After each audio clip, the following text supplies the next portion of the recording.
مملکت اسلام کے شہزادی آغوش نبوت کی پروردہ مرکز ولایت کی حرم پاک اور قافلہ سالار عشق کی پیاری ماں حضرت خاتون جنت رضی اللہ تعالی عنہا پر کل نفس ذائقۃ الموت کے قانون قدرت کا وہ وقت بھی آ گیا جس کی گرفت سے کوئی انسان بچ نہیں سکتا، یعنی موت کا وقت۔ فخر موجودات اور خلاصہ کائنات صلی اللہ علیہ وسلم کے وصال پاک کے 6 مہینے بعد ایک دن شرع خدا گھر تشریف لائے تو دیکھا کہ حضرت فاطمہ آٹا گوندھ رہی ہیں۔ حضرت فاطمہ آٹا گوندھ رہی ہیں اور پھر شہزادوں کے کپڑے دھو رہی ہیں اور پانی گرم کیا جا رہا ہے۔ حضرت علی نے یہ بے وقت انتظام ہوتا دیکھ کر فرمایا، اے نور دیدہ مصطفیٰ، یہ آج کیا ہو رہا ہے؟ حضرت زہرا کی آنکھوں میں آنسو آ گئے، حضرت زہرا کی آنکھوں میں آنسو آ گئے اور عرض کی، آقا آج میں آپ سے جدا ہو رہی ہوں، فراق کی سیاہ راتیں گزر چکی ہیں اور ملاقات کے روشن دن آ گئے ہیں۔ ابا جان کو آج رات خواب میں نے دیکھا، میرے سرانے کھڑے ہیں اور ادھر ادھر دیکھ رہے ہیں جیسے کہ کوئی چیز تلاش کر رہے ہو۔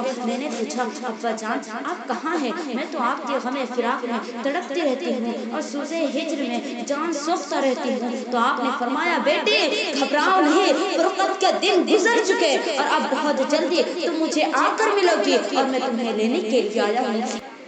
اے میرے آقا، معلوم ہوتا ہے کہ میرا آخری وقت آ پہنچا ہے اور شاید آج میں تم سے جدا ہو جاؤں اور آٹا اس لیے گوندھ رہی ہوں کہ روٹیاں پکا کر اپنے شہزادوں کو کھلا جاؤں۔ میرے بعد میرے پیارے بیٹے روٹی کس سے مانگیں گے؟ ان کو کھانا کون کھلائے گا؟ کپڑے اس لیے دھو رہی ہوں کہ میرے جانے کے بعد خدا جانے ان کے کپڑے کوئی دھوئے کہ نہ دھوئے، اور پانی اس لیے گرم کر رہی ہوں کہ اپنے شہزادوں کی زلفیں دھو کر اور گیس میں سوار کر انہیں ایک بار دولہا بنا کر جی بھر کر دیکھ لوں۔ معلوم نہیں میرے بال کتنا غبار ان کے بالوں پر جم جائے گا اور یہ یتیم کس حالت میں رہیں گے۔ اور پھر حضرت علی کے قدم پکڑ کر کے عرض کیے، میرے آقا اگر مجھ سے کوئی خطا ہو گئی ہو تو معاف کر دو اور میرے بعد رونا نہ، اس لیے کہ اگر آپ روئیں گے تو میرے شہزادے بھی روئیں گے اور ان کے رونے سے قبر میں میری روح کو بے قراری ہوگی۔ اے میرے آقا، میرے بعد آپ کو دوسری شادی کرنے کی اجازت ہوگی، مگر خدا کے لیے میرے بچوں کا خیال رکھنا، یہ یتیموں کی طرح مدینے کی گلیوں میں روتے نہ پھریں۔ اور پھر عرض کی کہ اے میرے آقا، میرا جنازہ رات کو اٹھانا، کسی کو موت کی خبر نہ کرنا،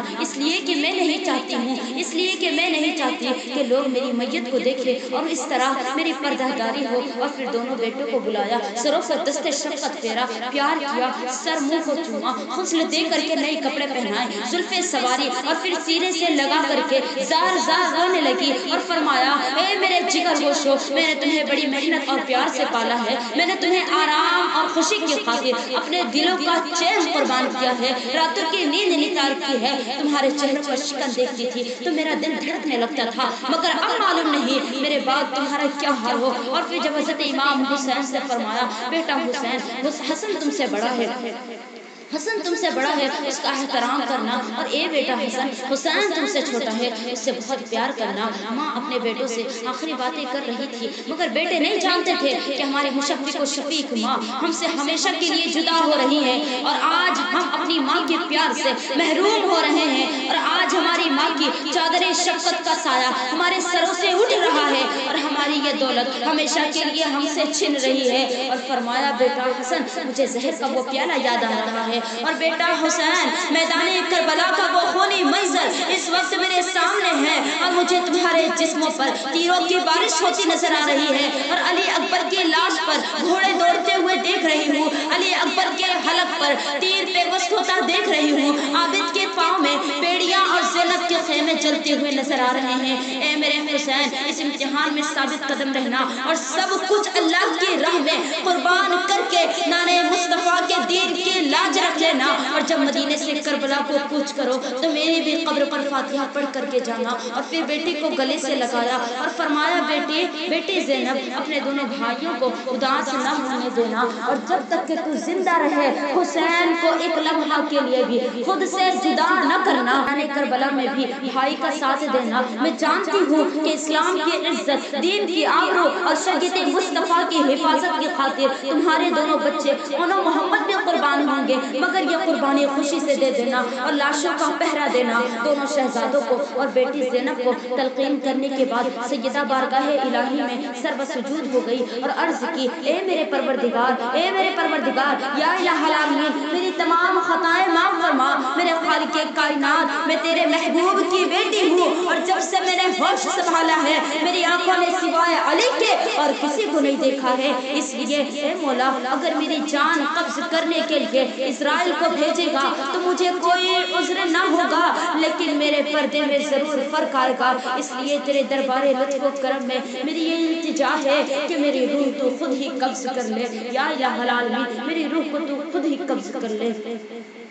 زہرا کی چنانچہ حضرت زہرا کی یہ التجا بارگاہ رب العزت میں قبول ہو گئی اور اللہ تبارک و تعالیٰ نے اس پہ کرے شرم و حیا کی روح مبارک خود قبض فرمائی، اور اس طرح اس شان سے جگر گوشے رسول 3 رمضان المبارک سن ہجری 12 کو اس دار فانی سے دار البقاء کی طرف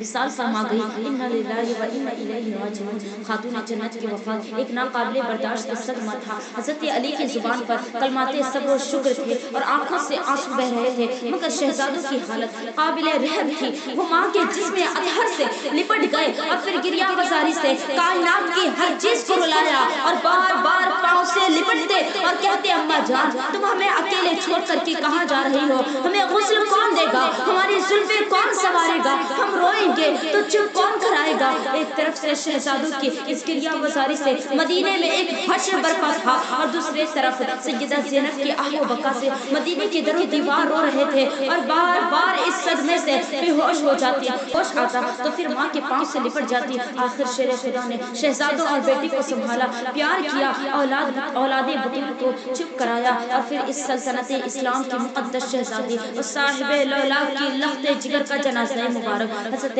اسماء بنت عمیس زوجہ ابو بکر صدیق رضی اللہ تعالیٰ عنہ نے تیار کیا اور سیدہ ہی کی وصیت کے مطابق غسل دیا اور کفن پہنایا اور گہوارہ تیار کیا، اور پھر اسی نور چشم مصطفیٰ بانو شیر خدا مادر سید الشہداء کا جنازہ آدھی رات کے پردے میں اٹھا لیا گیا اور پھر اس جسد اطہر کو جنت البقیع میں سپرد خاک کر دیا گیا۔ انا للہ و انا الیہ راجعون۔